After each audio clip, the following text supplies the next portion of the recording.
Pues muy buenos días a todos. Nos da muchísimo gusto que nos acompañen esta mañana. Mi nombre es Nora Enzástiga y soy jefa del Departamento de Desarrollo y Capacitación. Sean todos bienvenidos y bienvenidas al primer evento de capacitación 2022 de la Junta de Asistencia Privada, llamado Riesgos por incumplimiento de obligaciones fiscales para las donatarias autorizadas. Para llevar a cabo nuestra actividad, les recordamos mantener sus micrófonos apagados y considerar su ambiente al encender sus cámaras. En caso de que vivan alguna condición de discapacidad, por favor indíquenos si requieren algún tipo de apoyo. También les recordamos que esta actividad será grabada. En caso de que tengan algún inconveniente, por favor indíquenos a través del chat para llevar a cabo la edición correspondiente.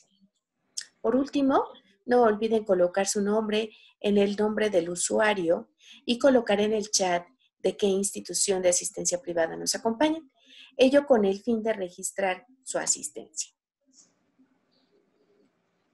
Esta mañana nos acompaña para dar la bienvenida a nuestro primer evento de capacitación, nuestro director de programas asistenciales, el maestro Carlos Eduardo López Bosch Larenas, y le pediría al maestro si nos dirige unas palabras de bienvenida. Maestro, por favor. Muchas gracias, Nora. Muy buenos días a todos. Me da muchísimo gusto saludarles y darles la bienvenida a este que es el primer programa, el primer evento del programa de capacitación que el Junta de Asistencia Privada pone a disposición de todas las instituciones, específicamente en este caso, y esto será una modalidad que ustedes ya verán que estaremos haciendo a partir de ahora en la Junta, dirigido específicamente a unas personas determinadas de cada institución. En este caso, es para patronos y directores generales. No, esto no viene simplemente porque esas sean las únicas interesadas, sino porque esta charla, esta conferencia, se dictará específicamente dirigida a lo que ellos, los patronos y los directores generales, tienen que saber con respecto al tema que vamos a hablar. En este caso, riesgos por incumplimiento de obligaciones fiscales para las donatarias autorizadas. Es decir, ¿qué puede pasar si las donatarias autorizadas no cumplen sus obligaciones fiscales? Específicamente, bueno, pues todos tenemos muy claro el riesgo de perder la autorización para expedir recibos deducibles del impuesto sobre la renta expedida por la Secretaría de Hacienda y Crédito Público, así como, bueno, cuáles son estas obligaciones fiscales y cuáles son otros riesgos en los que podemos caer.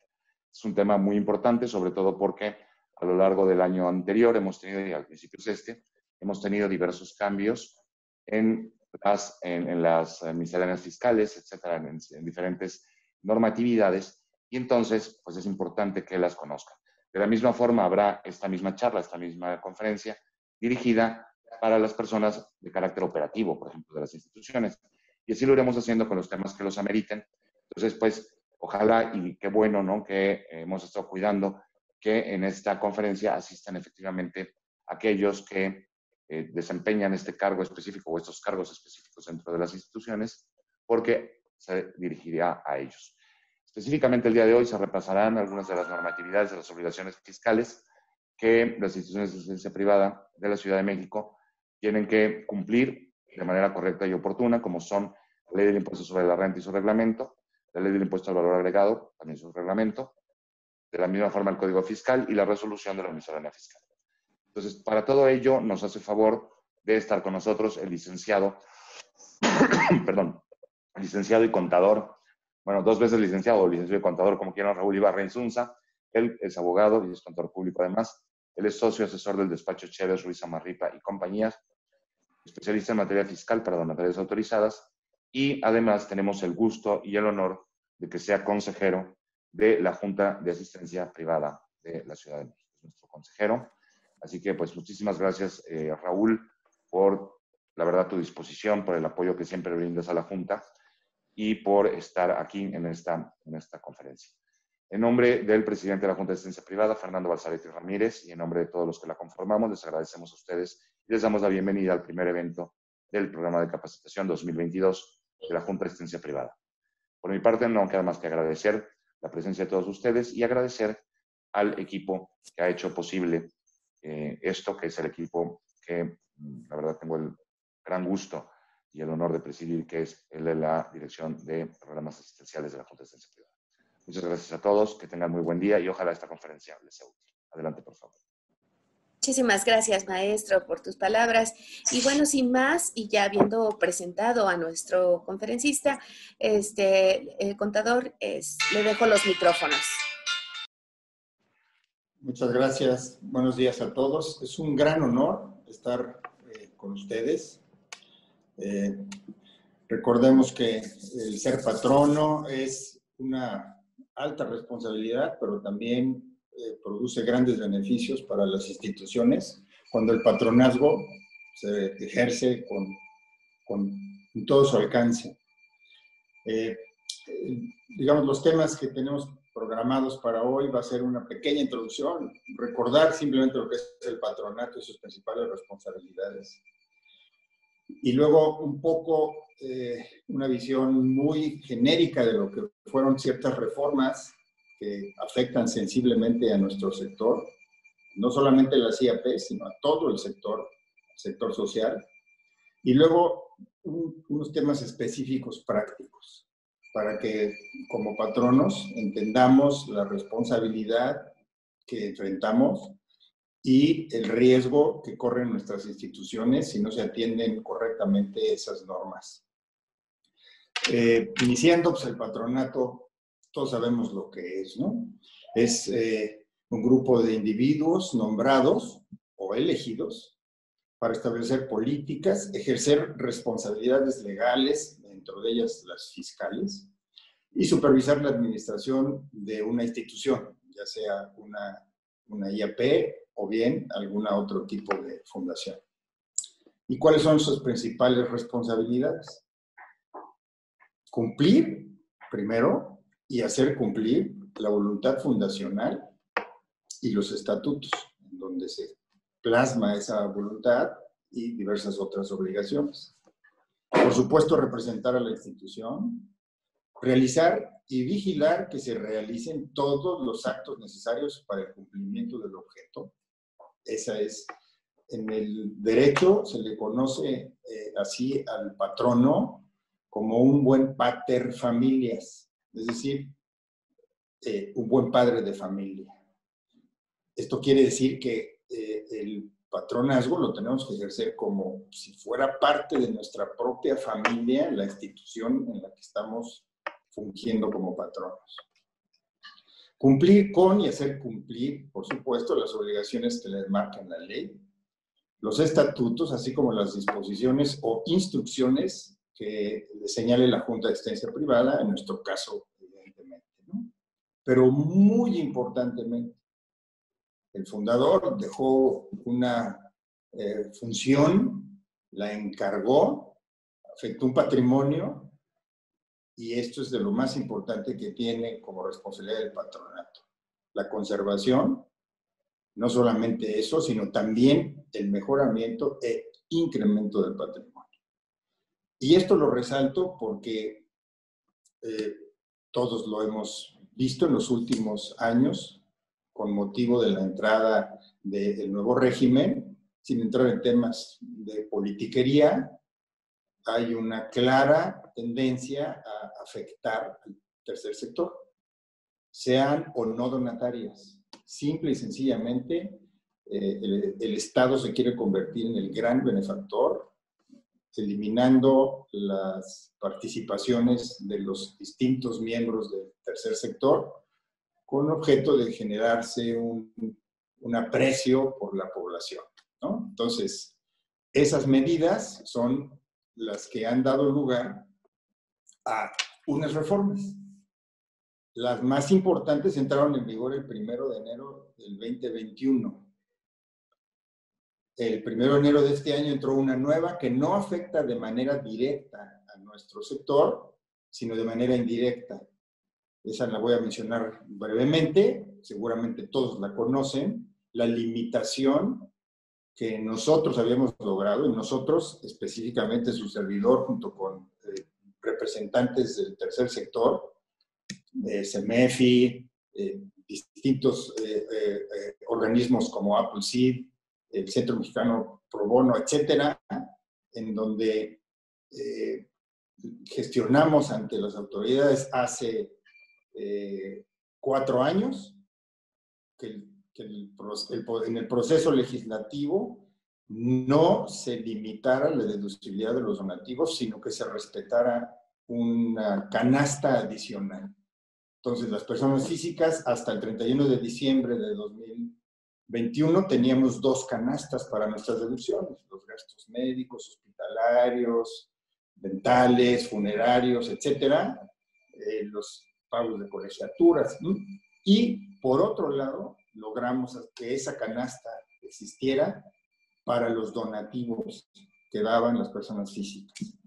A partir de este año, esa es la reforma que es directamente enfocada a las personas físicas, limitando su capacidad de deducción cuando dan donativos. Es decir, desaparece la canasta.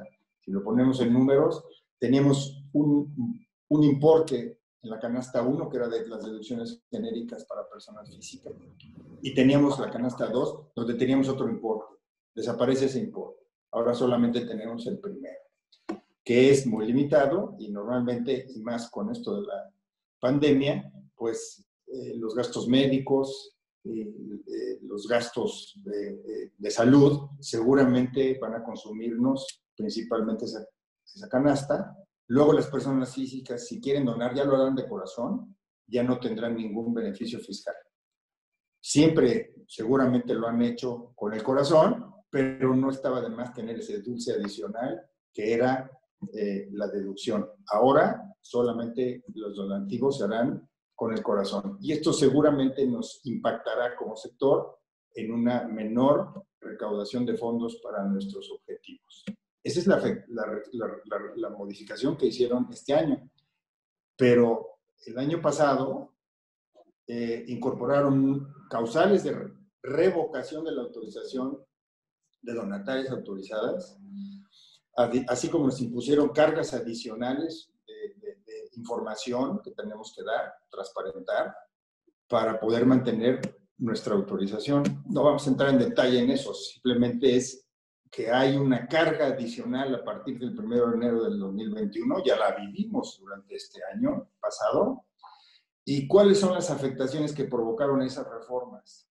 Primero, limitar la autogeneración de recursos. Seguramente la recuerdan. Esa reforma que impide que ganemos otros ingresos distintos de los que son típicos y autorizados de una donataria,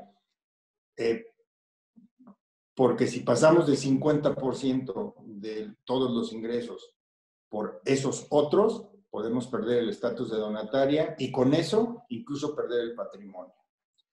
Se amplían supuestos para liquidar a las entidades, mayor carga administrativa y fiscal y riesgo de pérdida del patrimonio. Esas son las reformas que se hicieron en el 21.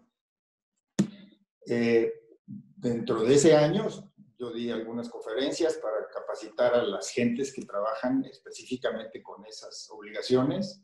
Distintos seminarios se dieron por distintas organizaciones con ánimo de fortalecer a los equipos de la administración. Pero con esta última reforma, pues resulta que teníamos ya un límite para generar recursos y ahora además nos dificultan el poder generar donativos porque puedan perderse cierto interés en los particulares para otorgarlos. Imagínense el problema en el que se encuentran las instituciones. Esto implica que entonces el patronato tiene que ser mucho más proclive a vigilar el estricto cumplimiento de las normas, a que se haga más eficiente el uso de los recursos e inclusive a generar otros recursos, pero cuidando los límites que establecen las disposiciones. Otra de las reformas que seguramente también conocen y que le pega directamente también a las instituciones, y aquí acuérdense, como el título lo señala de la exposición, son los riesgos de las donatarias autorizadas que corren por incumplimiento de las obligaciones.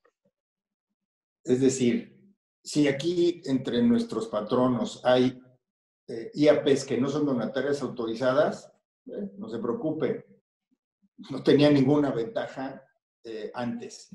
Es decir, ustedes como no donatarias autorizadas tienen un régimen distinto al de las donatarias autorizadas que tienen unos privilegios.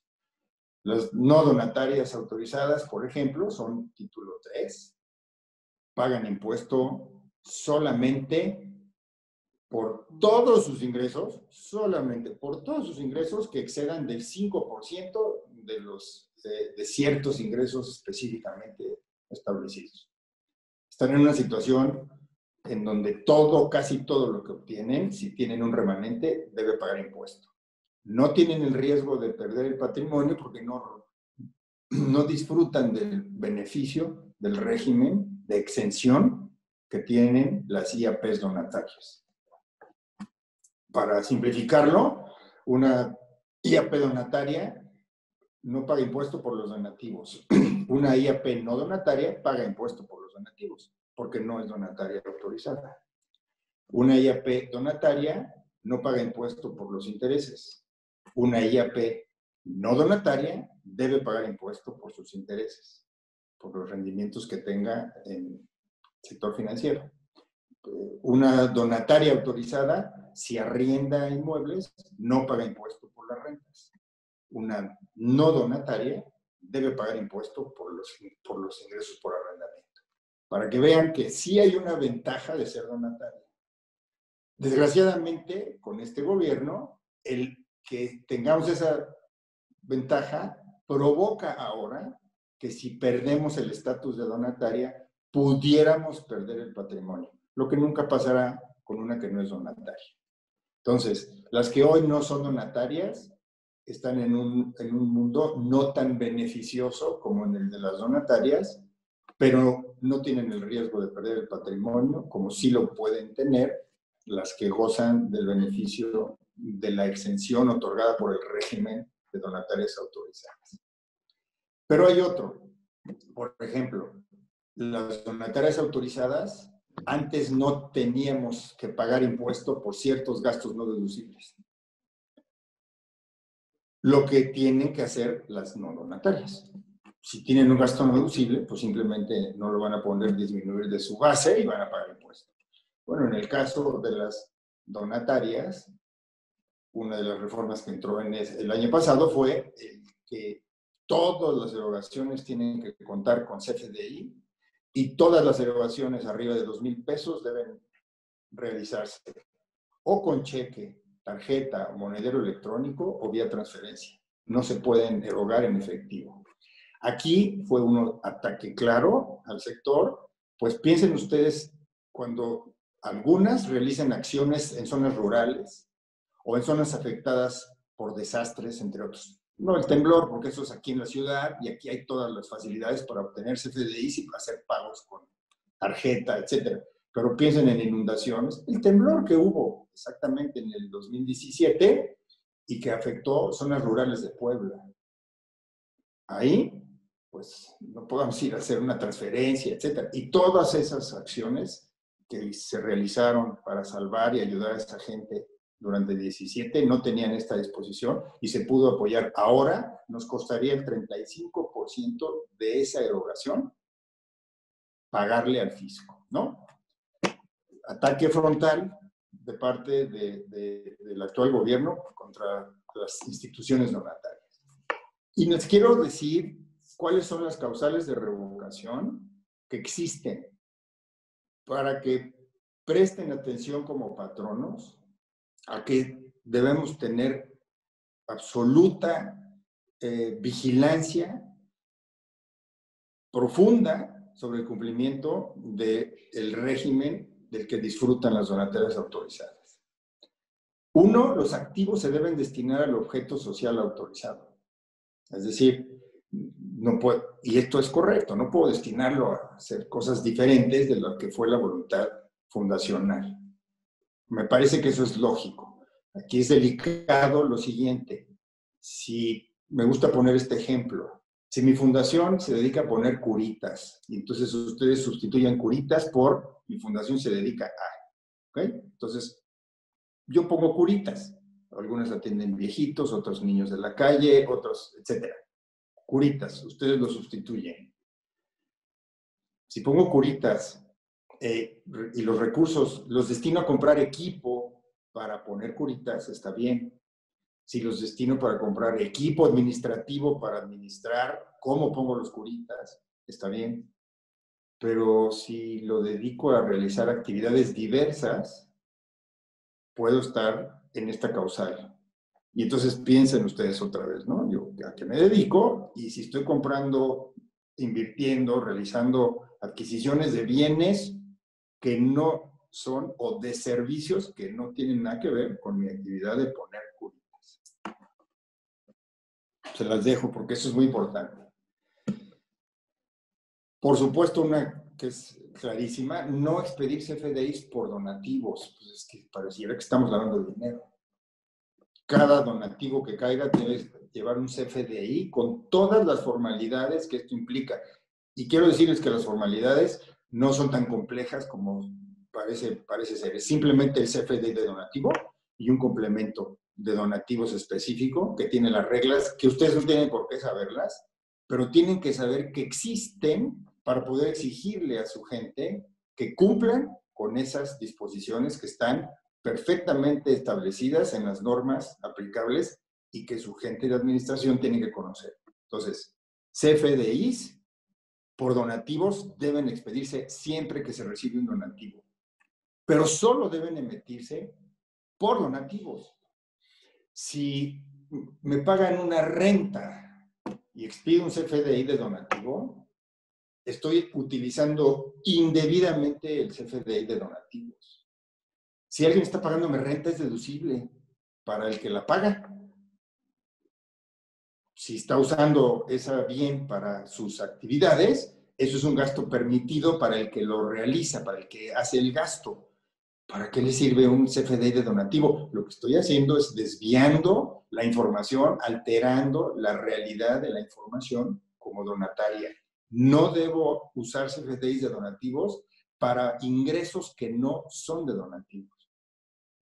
No hay ningún pecado ni nada indebido en que si yo vendo una maquinaria que ya no me sirve, una cama, una silla que ya no me sirve, la vendo, debo emitir un CFDI de venta, un ingreso que tuve por venta. No pasa nada. Ese está exento como donataria porque es un equipo activo fijo que utilizaba. Pero no lo voy a decir que lo que me dieron en realidad fue un donativo. No, percibí un ingreso por vender un activo. Que hicimos pastelitos y los vendimos, pues eso es otro ingreso. No es un donativo, no me están dando donativos para comerse un pastel. Estoy vendiendo pastelitos. Y esos son de los ingresos que son problemáticos, que vamos a comentar un poco más adelante. Entonces, los FDIs deben de emitirse como deben emitirse. Si es donativo, de donativo. Si no lo es un CFDI de ingreso. BID, como lo emite cualquier otra empresa. No pasa nada. Simplemente tenemos que tener nuestra separación de ingresos permitidos como exentos y los otros que vamos a entrar a analizar un poquito más adelante.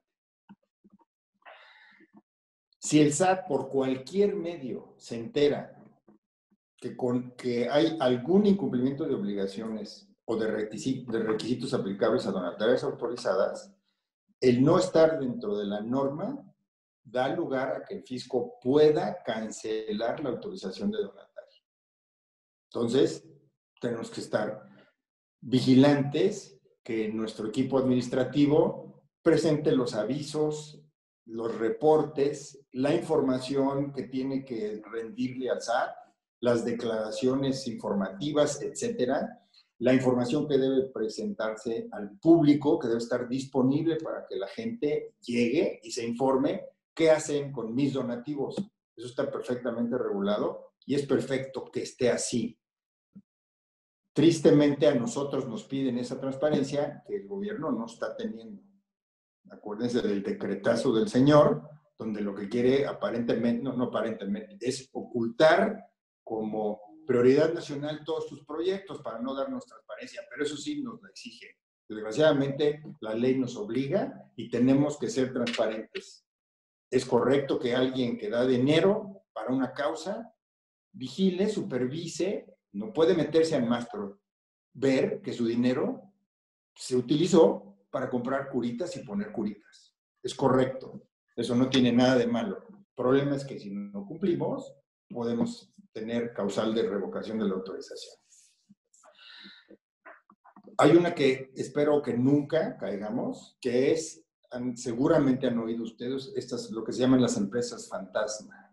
Hay un listado en el Código Fiscal a través de un procedimiento en donde después de ciertos procesos de investigación, la autoridad determina que hay empresas que son fantasma, que no existen y que se han utilizado, como ya sabemos, para muchas estafas, tanto entre empresas privadas como empresas con el sector gobierno o dentro del propio sector gobierno, como ha salido en la prensa, ¿no?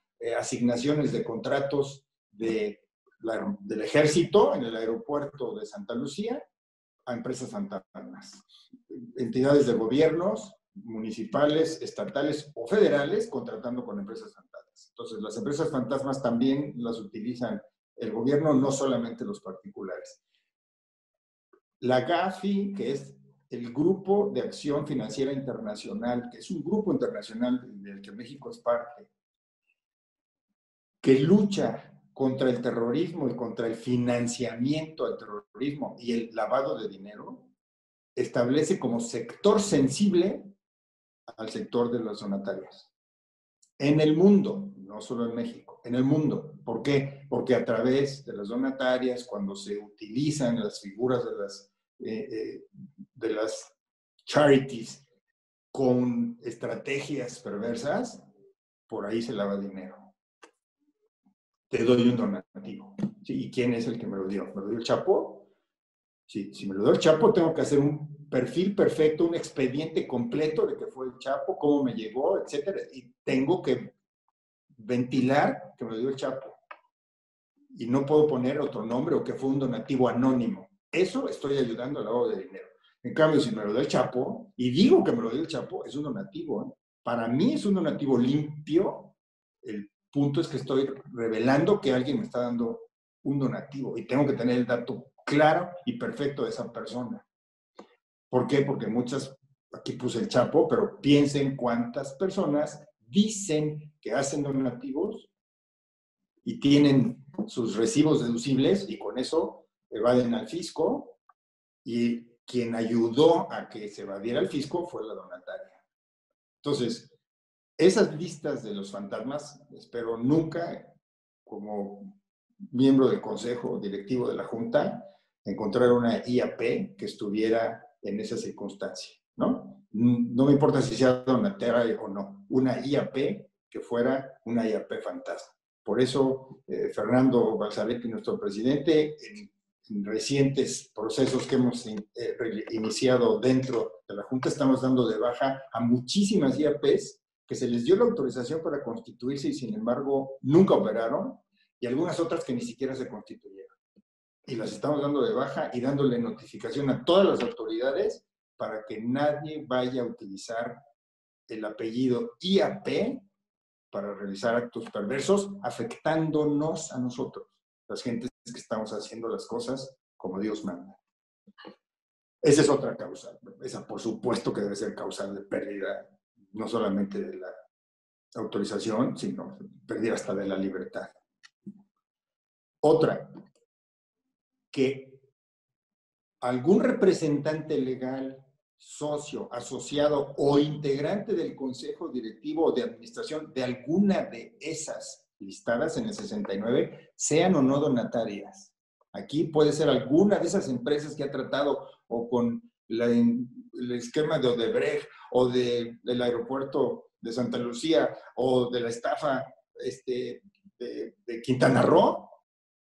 Cualquier ente que haya estado listado, si alguna de las personas participantes dentro de esa entidad fuera un representante legal, un socio, asociado, integrante, patrono nuestro, nos contamina a nuestra IAP, que es perfecta, que estamos haciendo las cosas bien.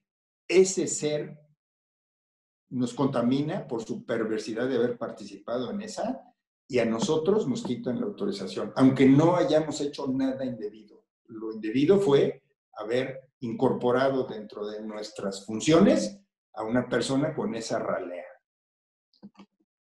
Y por último, cuando nos excedamos del 50% de los ingresos, respecto a los ingresos totales, por otros ingresos. Esta es la que... Las otras son, si se fijan, las otras son de control de administración, de cumplimiento de formalidades.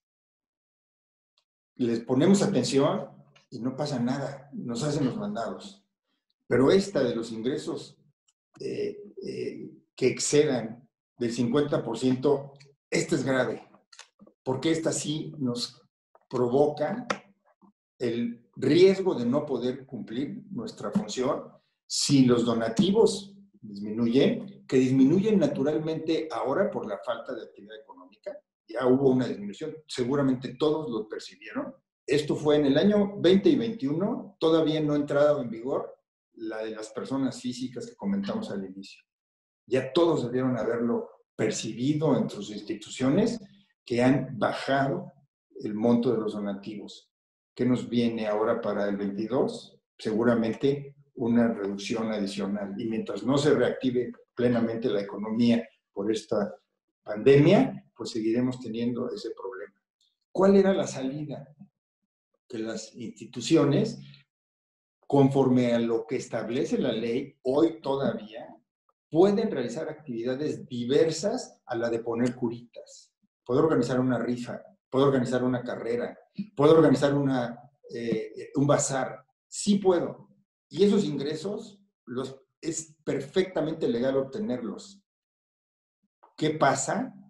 Hasta 2020, bueno, antes, un poquito de historia para que vean el impacto de esto. Esta disposición nació en 2014. Se estableció que si las donatarias obtenían más de un 10% de sus ingresos totales de otros ingresos, carreras, bazares, etcétera, pagaban impuestos sobre la renta por el excedente. Entonces, un ejemplo. Yo recibía ingresos por intereses, por rentas, por donativos de 1 millón de pesos. Y generaba yo 1 millón de pesos por carreras y bazares y lo que fuera. Pues simplemente pagaba, tenía yo 200, era el 50% de mis ingresos eran otros ingresos. Lo que la norma me permitía era, oye, te doy chance de que te pases el 10. Entonces, por el remané, por el excedente, pagas impuesto. Perfecto. ¿Qué pasaba? Pues sobre el 40% pagaba yo impuesto. Pero es mejor tener el 70% de ese 40 que no tener ese 40. ¿Verdad? Si yo tenía,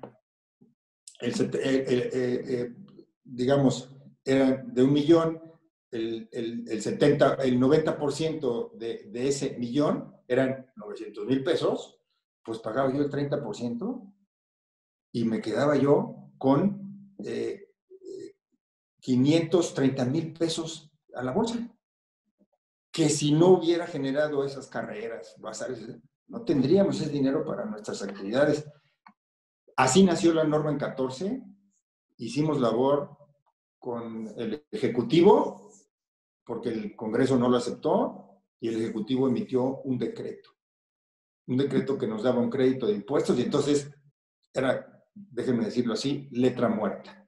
Finalmente, podíamos tener ese millón y no pagar impuestos porque nos daban un crédito equivalente al impuesto, y entonces, al final, pagábamos 0.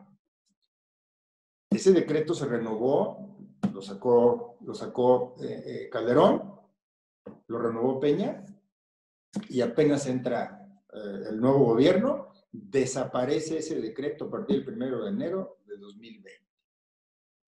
Entonces, no pagábamos impuestos sobre la renta, pero a partir del 1 de enero de 20 se paga impuestos sobre la renta cuando tenemos otros ingresos.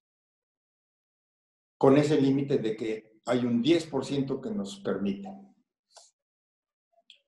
Y veníamos con el ejemplo. pues, ¿qué pasa si me pasé? Podía yo haber tenido 2 millones de carrera, etcétera, y 1 millón de mis ingresos válidos. Entonces yo tenía más del 50%, no pasaba nada. Volvía yo a obtener mi 10% exento y sobre el remanente pagar el impuesto sobre la renta.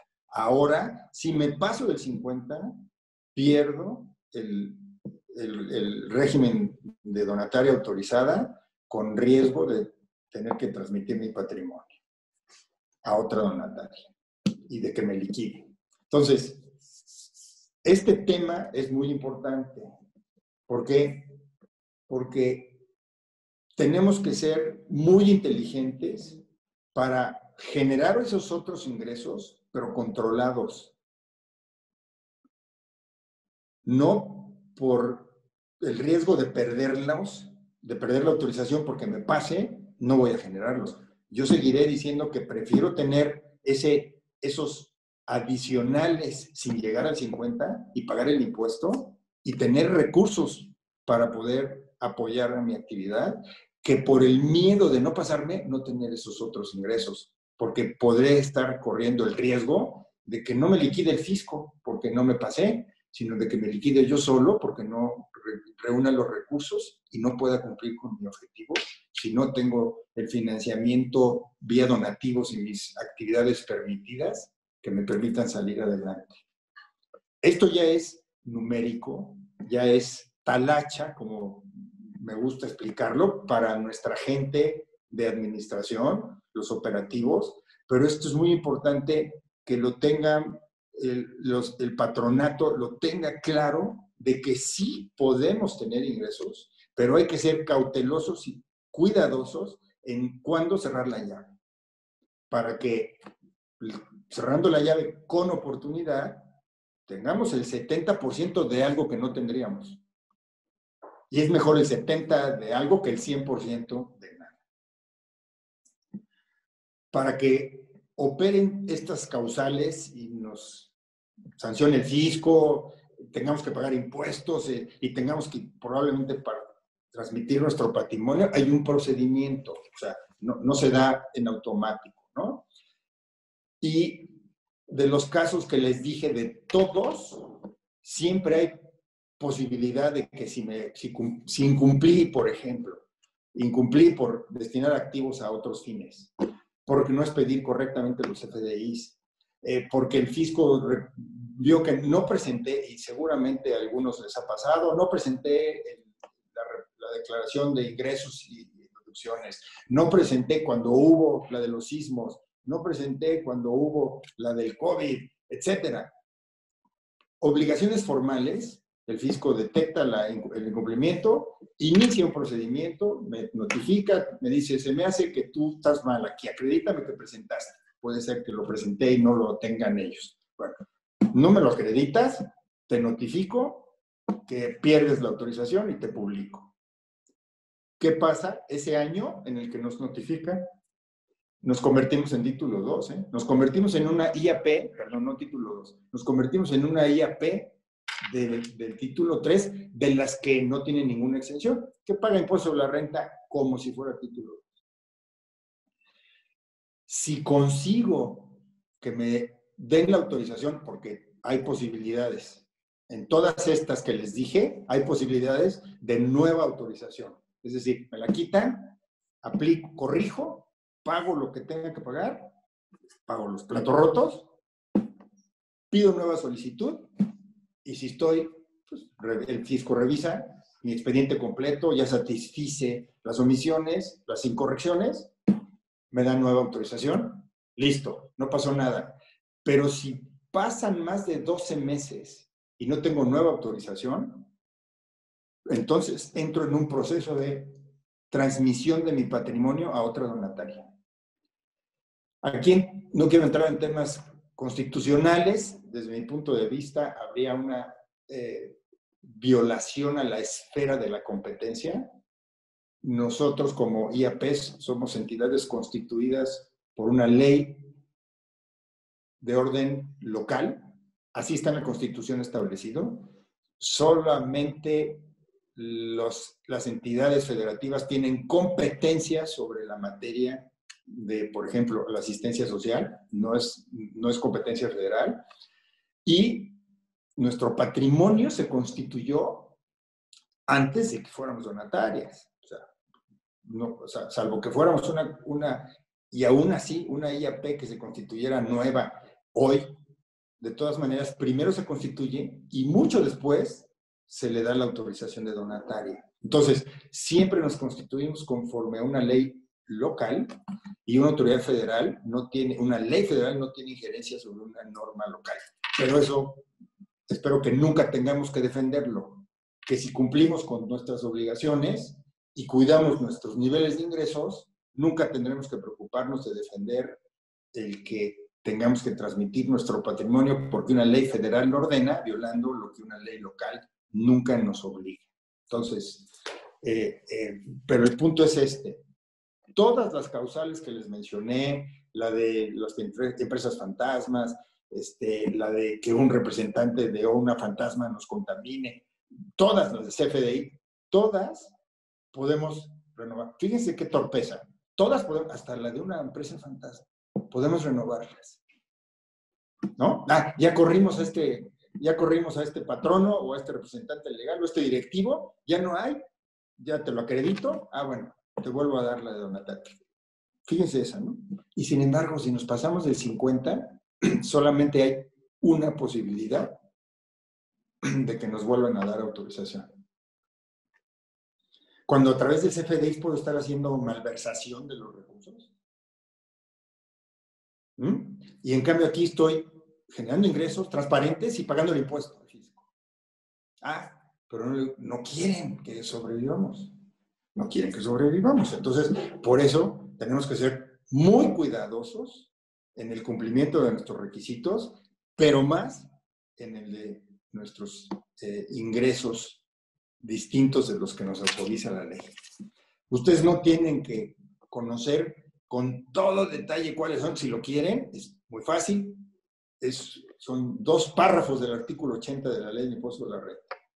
El penúltimo y el último, ahí está todo lo que tiene que ver con esto de los ingresos exentos y de los ingresos que no son exentos.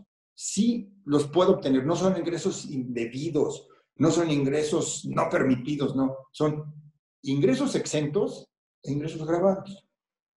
No estamos haciendo nada ilegal, tan es así que la ley lo prevé. Y por eso nos dice, si los obtienes, paga impuesto.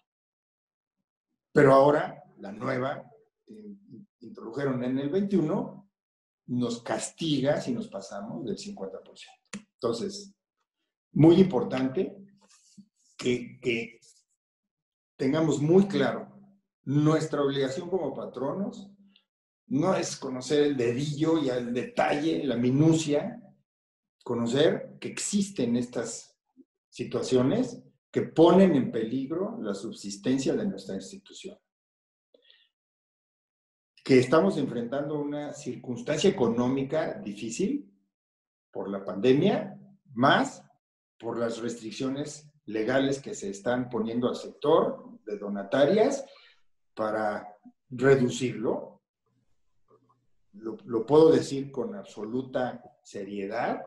El ánimo es minimizar la importancia, que es enorme, de nuestro sector, porque lo que se quiere es que alguien más, el Estado benefactor, sea el que prevalezca, y que entonces tenemos que ser muy acuciosos en vigilar y hacer que se cumplan las normas y apoyar en cómo generar esos recursos con la habilidad de cerrar la llave oportunamente para incrementar nuestra capacidad de gestión sin correr el riesgo de perder nuestro estatus de donataria autorizada.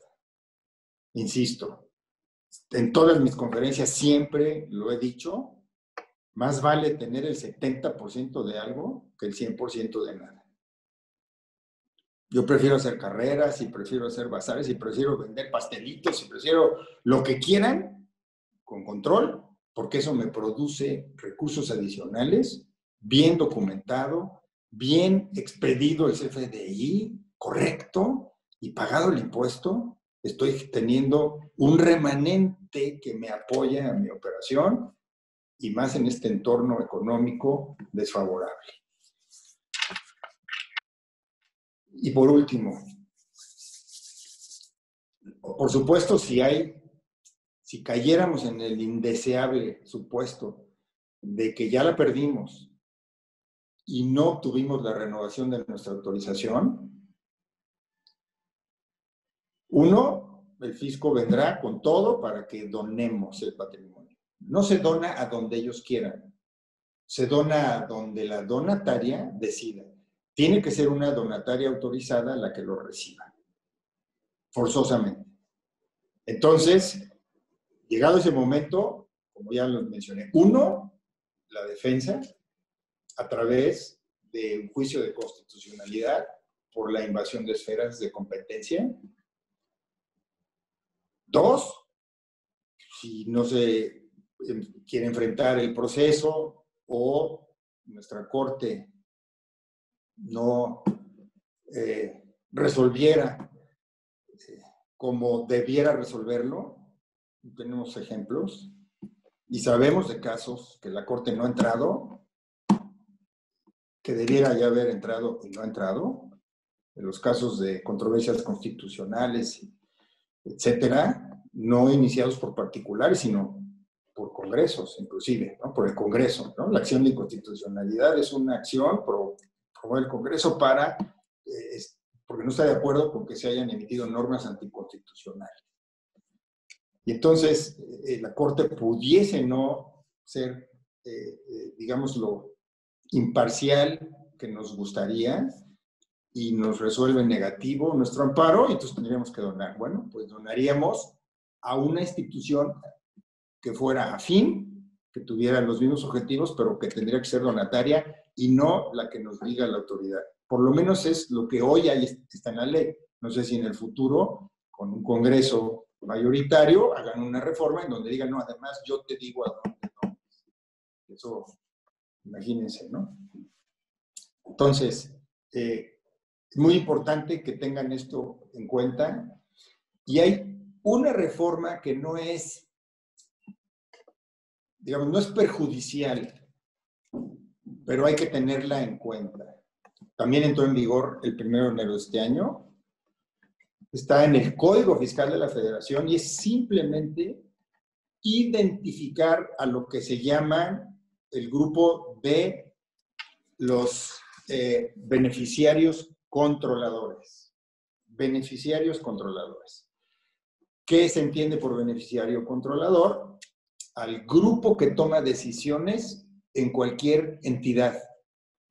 Por supuesto, en una sociedad mercantil, etc. Sí, pero cuando la norma del Código Fiscal habla de en cualquier entidad, pues cualquier entidad es cualquier entidad. Y una entidad es una IAP.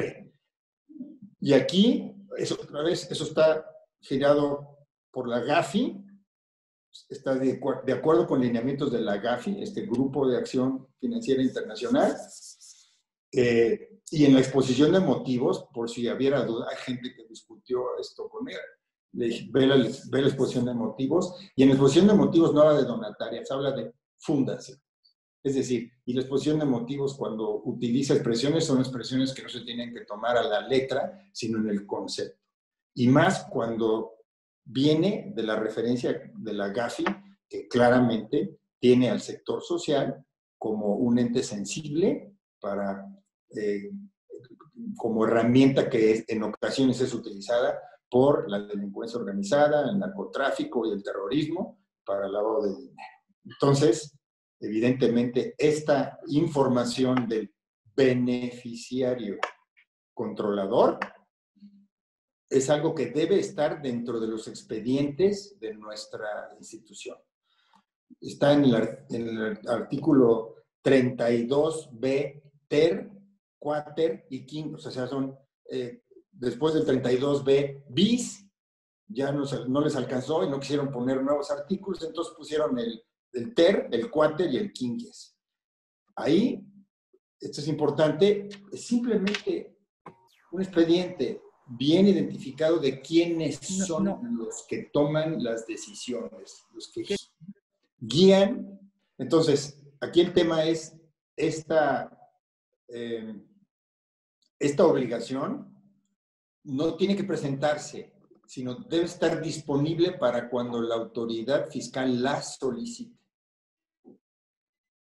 Entonces, tenemos que contar con ella, porque recuerden, uno de los requisitos para mantener el estatus de donataria es no incumplir con nuestras obligaciones fiscales, con cualquier forma de incumplimiento. Fue una de las causales que les mencioné. Si resulta que el SAT me pide la información, no la tengo, me da una prórroga, no la cumplo, estoy en incumplimiento de las normas fiscales que me obligan.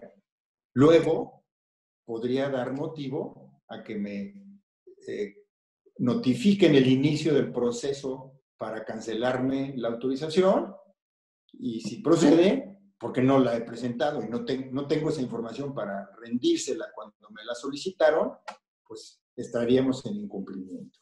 Entonces, conclusión, como patronato, es una alta responsabilidad el cuidar el patrimonio, cumpliendo con la voluntad fundacional.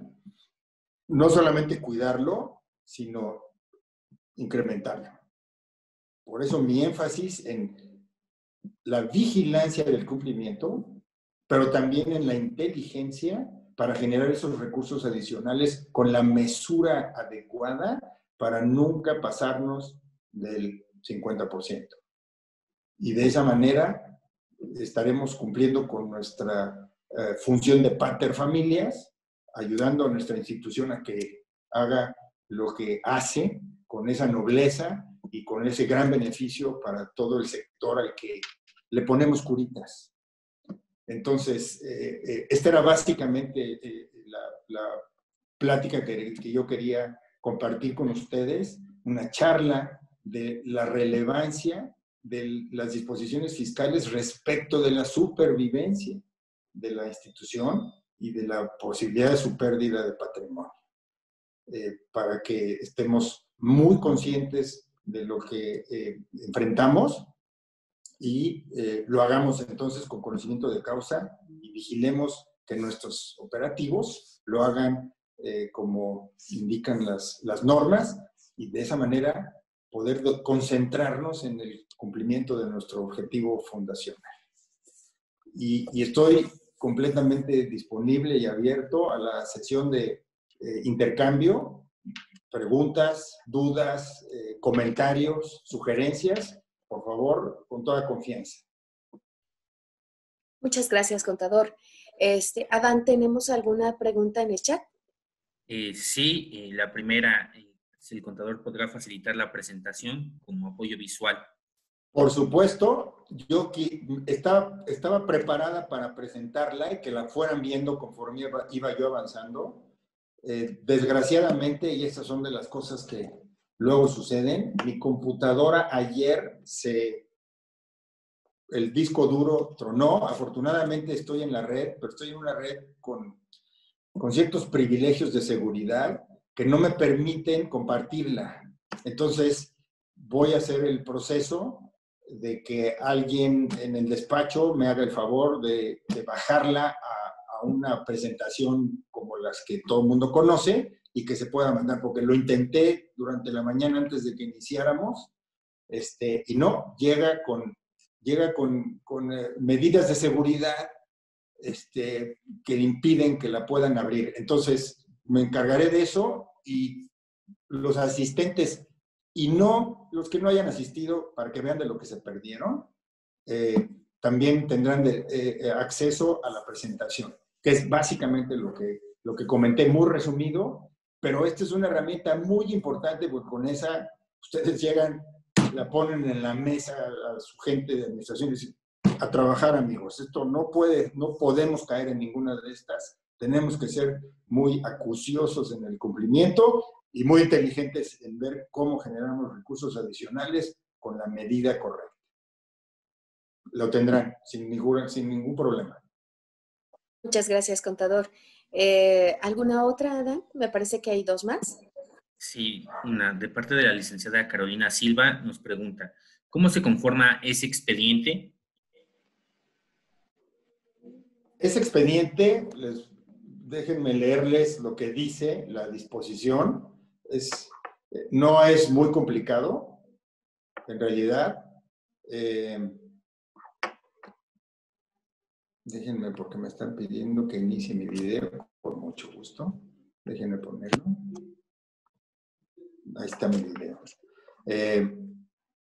Hay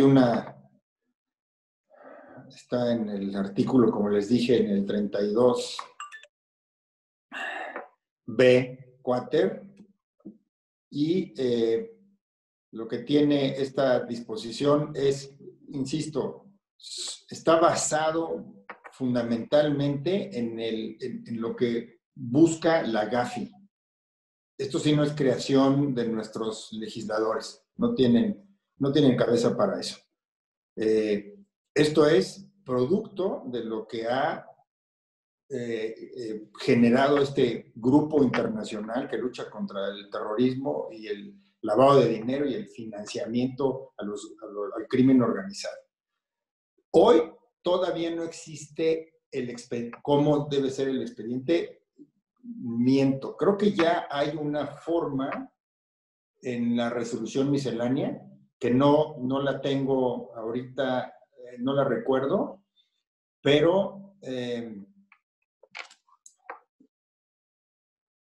lo investigo y también lo hago llegar junto con la presentación para que puedan tener esa información, ¿ok? Porque sí, el Código Fiscal lo que señala, dice, proporcionar el servicio de administración tributaria cuando dicha autoridad así lo requiera, la información fidedigna, completa y actualizada de sus beneficiarios controladores, en la forma y términos que dicho órgano desconcentrado determine mediante reglas de carácter general. Es decir, aquí en el código nada más nos dice, lo tienes que hacer, pero como te diga el SAT.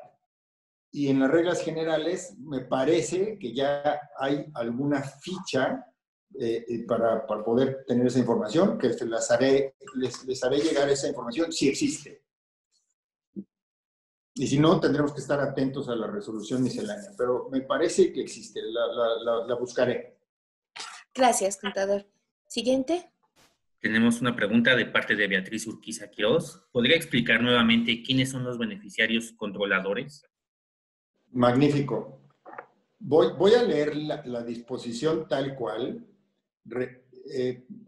A principio parece que no estamos, porque está básicamente o principalmente dirigida como que a entidades que nos parecen ajenas. Dice, para los efectos de este código, esto está en el 32B Quater, se entenderá por beneficiario controlador a la persona física o grupo de personas físicas. Persona física, piensen en una empresa en donde una persona física mantiene el 51%. Pues no hay grupo controlador, es él, ¿no? Y si tiene el 99%, no hay duda. Pero cuando el grupo tiene el control, entonces por eso le dice, persona física o grupo de personas físicas que directamente o por medio de otra u otras o de cualquier acto jurídico obtienen el beneficio derivado de su participación en una persona moral. Ahí pareciera ser que son accionistas, ¿no? El beneficio. Los patrones no reciben ningún beneficio más que la satisfacción de hacer bien su trabajo. Eso es, en principio, los patronos no están remunerados y no toman utilidades. Entonces, el beneficio aquí está más bien dirigido a personas morales. Un fideicomiso, no, nada que ver con nosotros, o cualquier otra figura jurídica. Aquí estamos nosotros, pero no estamos porque no hay ese beneficio, ¿sí? Pero esta es la fracción 1 del 82B Quater. Viene la segunda fracción. Directa, indirectamente o de forma contingente, ejerzan el control de la persona moral, fideicomiso o cualquier otra figura jurídica. Aquí estamos nosotros, directa o indirectamente. Aquí estamos directamente. Nosotros somos el patronato. Que de manera directa, indirecta o contingente, ejerzan el control de cualquier otra figura jurídica, ¿no? Oye, persona moral, podríamos decir, oye, es que persona moral, yo creo que se está refiriendo a las anteriores cuando el dividendo, bueno, está bien. Si no somos esa persona moral, también somos cualquier otra figura jurídica, ¿no? Una IAP. Y entonces, se entiende que una persona física, grupo de personas físicas, ejerce el control cuando a través de la titularidad de valores, ¿saben? Por eso dije persona moral. Acciones, no, un patronato no tiene acciones, ni participación, ni membresías, ¿no? Valores, por contrato, tampoco. Bueno, podríamos hablar del contrato fundacional, pero más fácil.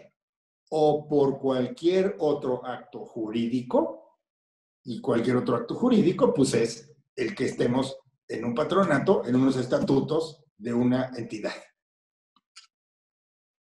Punto. Todo esto me lo discutía. Es que, ¿cómo van a estar? Bueno, amigo, si lo ves así, lo desgranamos con cuidado, sí o no, somos un grupo que tenemos el control de tomar, imponer directa o indirectamente decisiones en las asambleas generales de accionistas, socios u órganos equivalentes. ¿Y cuál es un órgano equivalente a una asamblea? Es una junta de patronos. O sea, ¿quién es el órgano máximo en una persona moral? La asamblea de socios. No es el consejo es un apoyo a la asamblea de socios. Entonces, el órgano superior máximo de una persona moral, la que sea, es una asamblea de socios, asociados, accionistas. No tenemos eso, perfecto. Una asamblea de accionistas, socios u órganos equivalentes. ¿Cuál es un órgano equivalente en el caso de una IAP? Por ejemplo, el consejo directivo de la JAP. No nos aplica porque somos entidad, o sea, la Junta de Asistencia Privada es una entidad de gobierno, pero quiero usar ese ejemplo. ¿Cuál es el órgano superior de la JAP? No somos accionistas, no somos socios, no somos miembros, no somos miembros de membresía, no somos asociados, somos el consejo directivo, somos el órgano equivalente a la asamblea de la Junta, que somos los que toman las decisiones y las imponemos. Entonces, ¿quién es el órgano equivalente en una IAP? Y ojo, aquí ya no estoy hablando de IAPs. Claro, si estoy hablando de asociaciones o sociedades civiles, ahí están los socios y discutir. Pero me discutían de IAPs. Yo decía, a ver, tranquilos. ¿Cuál es el órgano máximo? A ver, ¿la IAP se maneja sola? ¿El director es el que manda? Por supuesto que no. El director ejecuta lo que manda el patronato. Y el patronato es esa asamblea, el órgano equivalente que tiene la capacidad de nombrar o destituir a la mayoría de los consejeros, administradores o sus equivalentes. Y luego ya, para acabarla, más amplio todavía, que tiene la capacidad para dirigir directo o indirectamente la administración, la estrategia, las principales políticas de la persona moral, fideicomiso o cualquier otra figura jurídica.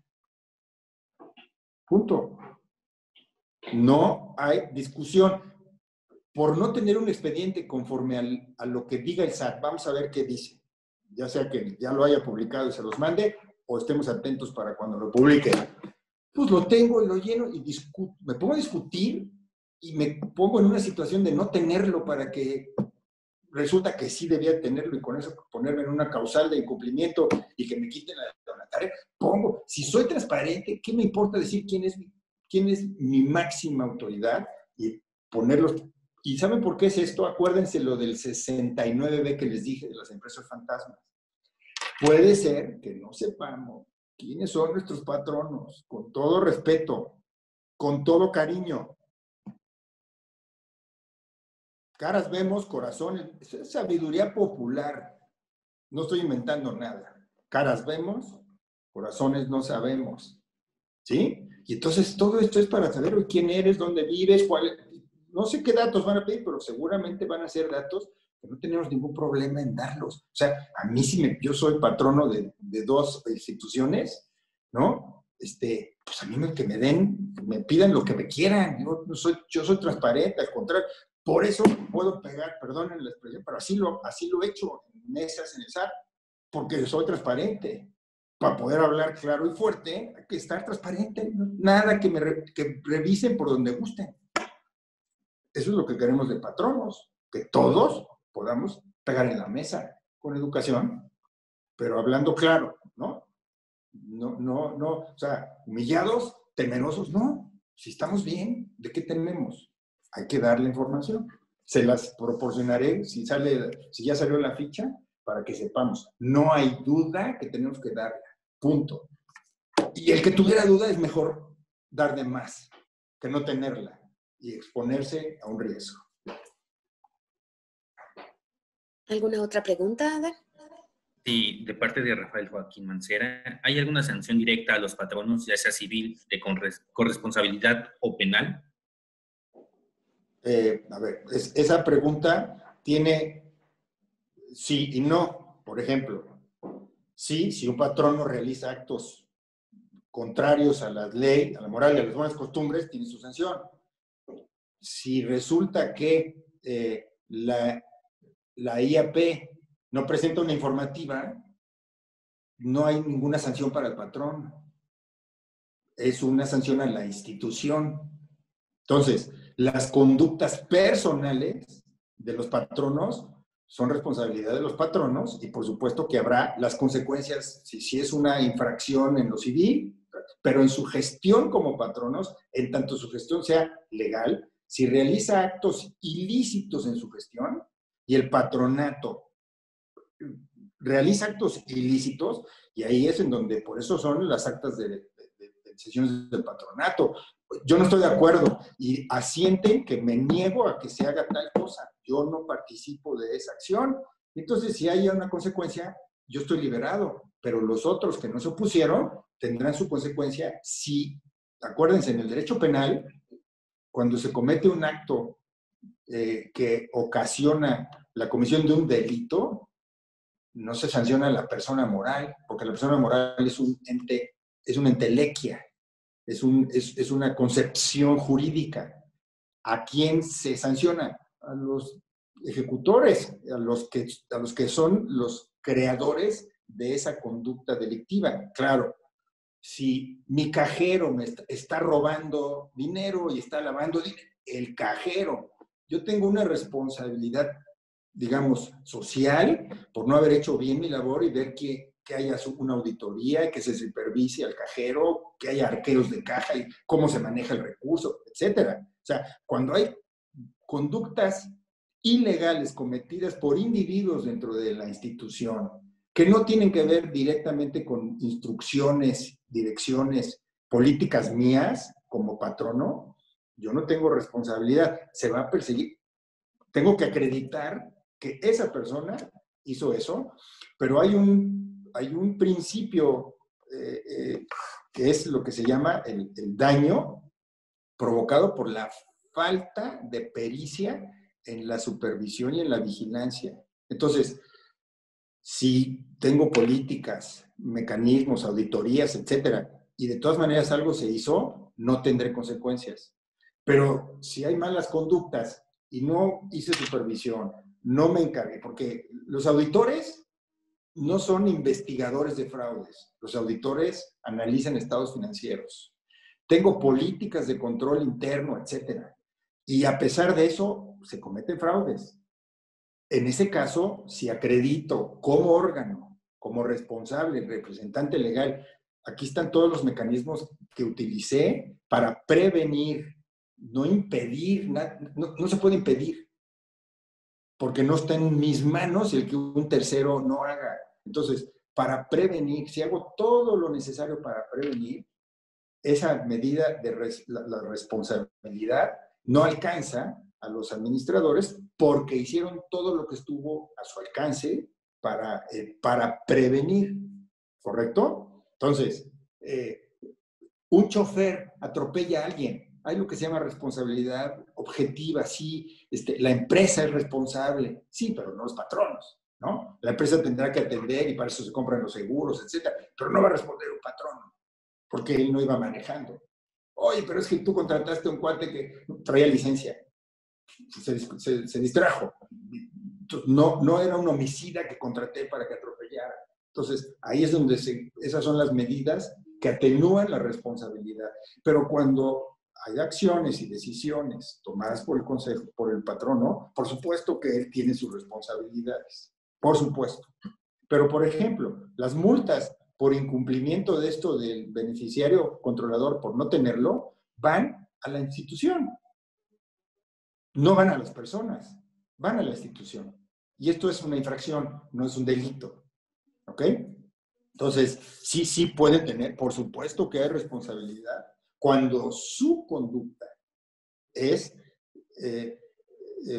tipificada como una conducta ilegal y que ocasiona un delito. Sí, pero eso pues es porque hay una conducta voluntaria para cometer un delito. Perfecto. Me parece que tenemos 2 preguntas rápidas más. Por favor. Sí, de parte de Magdalena Carral. Quisiera saber cuáles son las mejores prácticas internacionales en el manejo del tercer sector. Podemos organizar una plática de eso, ¿no? Eso no es una pregunta, eso es un curso. Las mejores prácticas, hay libros, hay mucha autoría al respecto, hay mucha bibliografía al respecto. Y no puedo decirles cuál es la mejor práctica porque hay instituciones como Monte de Piedad y hay instituciones que a duras penas sobreviven. El gobierno corporativo que tiene Monte de Piedad, a que tuve el gusto de ser su asesor durante muchos años, pues por supuesto que tiene un gobierno corporativo poderosísimo, pero no se lo podemos pedir.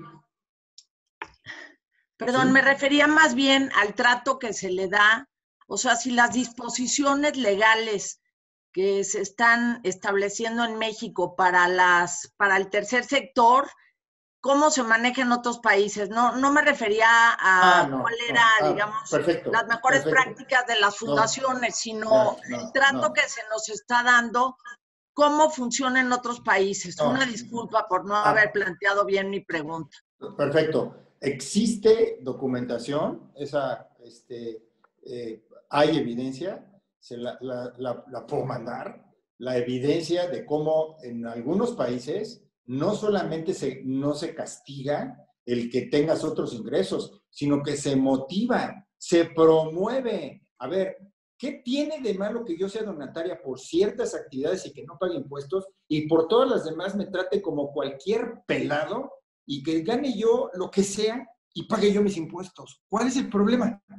Si fíjense, todo lo que ya gané, un ejemplo brutal, 1 millón de pesos de donativos y de mis ingresos válidos, exentos, como les puse ejemplos, rentas, intereses, etcétera, y 100 millones de pesos de otros ingresos, por carreras y obras de arte que ven, por lo que a ustedes se les gusta, 100 operaciones legítimas, lícitas, con documentación, todo con soporte.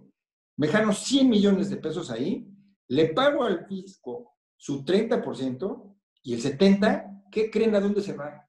Todo se va a poner curitas. No puedo usar un peso de esos para mandárselo no hay ningún dividendo, ningún beneficio.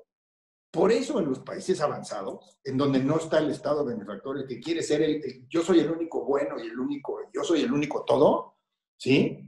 En esos países se promueve, y son los países avanzados, se promueve porque saben que el charity, que es la donación, no siempre alcanza.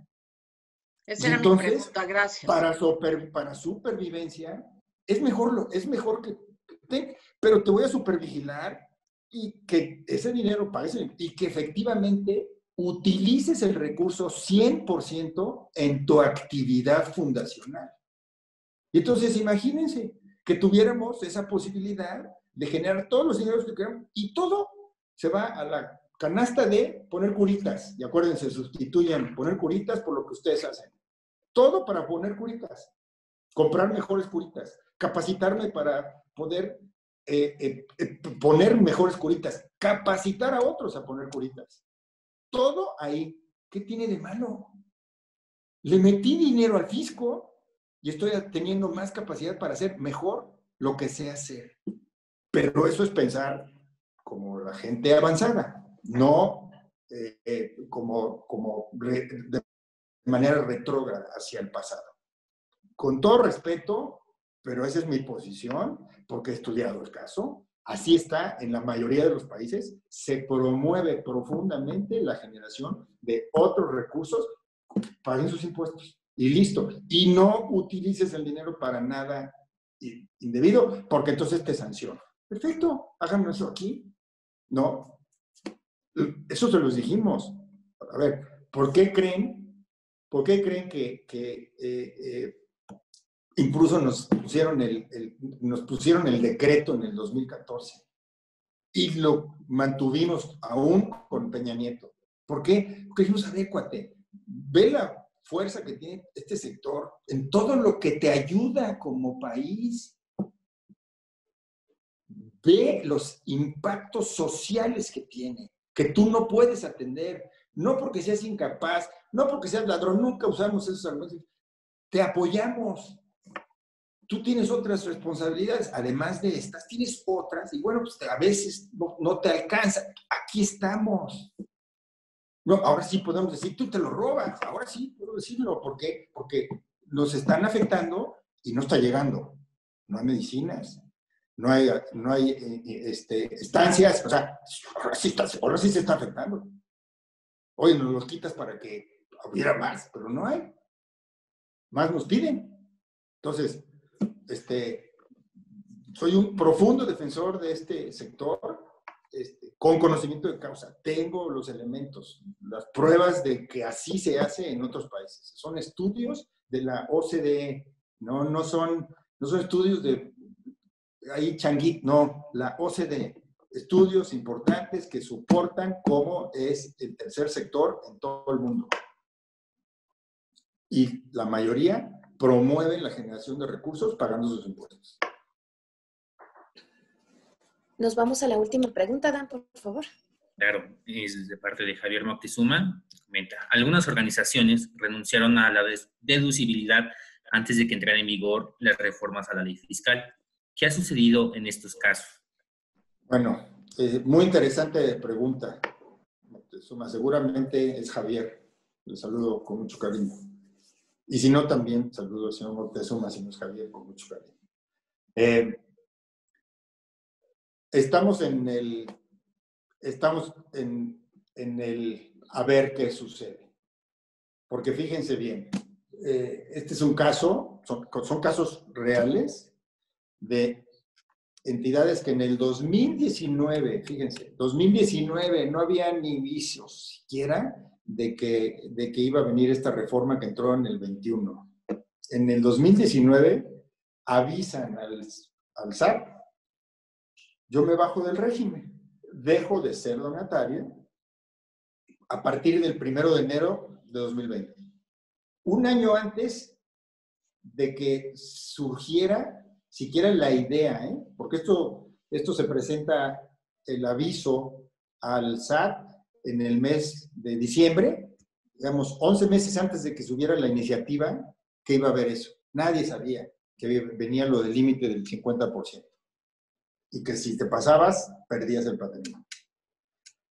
Entonces dicen, oye, ¿por qué lo hacen? Por otra razón, no viene al caso, pero deciden salirse. Así les convenía. Bueno. No les contestan, no hacen nada.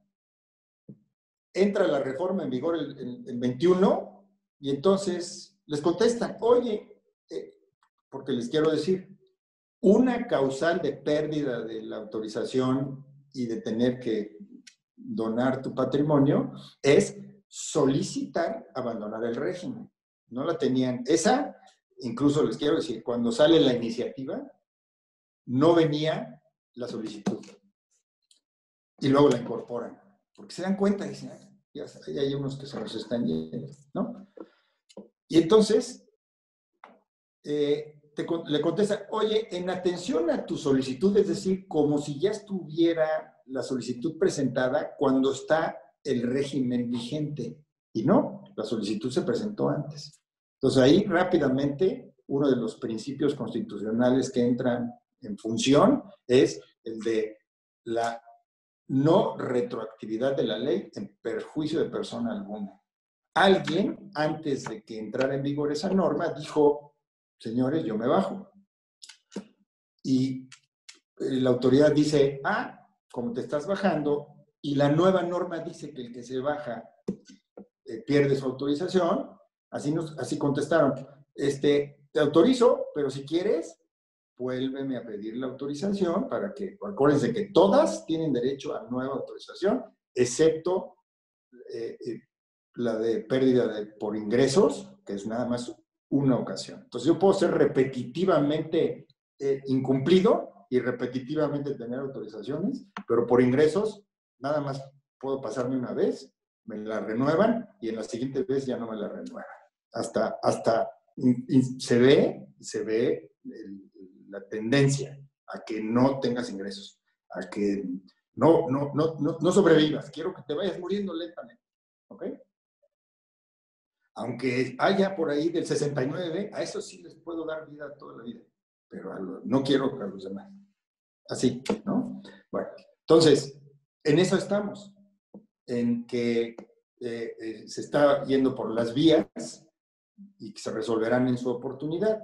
Tenemos esperanza de que otra vez nuestra Corte resuelva con imparcialidad, aplicando nuestro Estado de Derecho y no Estado de Chueco, para que se resuelva pues, que esas entidades abandonaron y conforme al régimen de entonces, lo que decía el régimen de entonces es cuando pierdes tu autorización o dejas de ser, tú simplemente pagas el impuesto por los donativos que te dieron porque el régimen es anual. No soy donataria ya de por vida, no. Cada año se me renueva.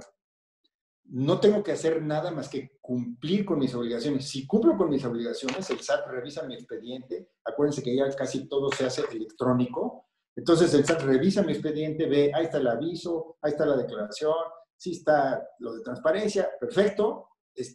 Me publica, porque con base en la información que obra en su expediente, no estoy en incumplimiento. Por ejemplo, en su expediente no va a estar lo del beneficiario controlador, porque ese no es para donatarias, ese es para todas las entidades, ¿no? Por eso por eso hay una causal que les comenté, que por cualquier otro medio el SAT se entere que estamos incumpliendo con las obligaciones fiscales, no las obligaciones de donatarias, las obligaciones fiscales, las que sean. Entonces, tiene esa puerta, ¿no? Entonces, en su expediente no va a estar beneficiarios controladores, imagínense que me la pidieron, no la tuve, el SAT, área donatarias, no sabe que estoy en incumplimiento. Me publica, aunque luego me pongan una multa porque no tuve la información.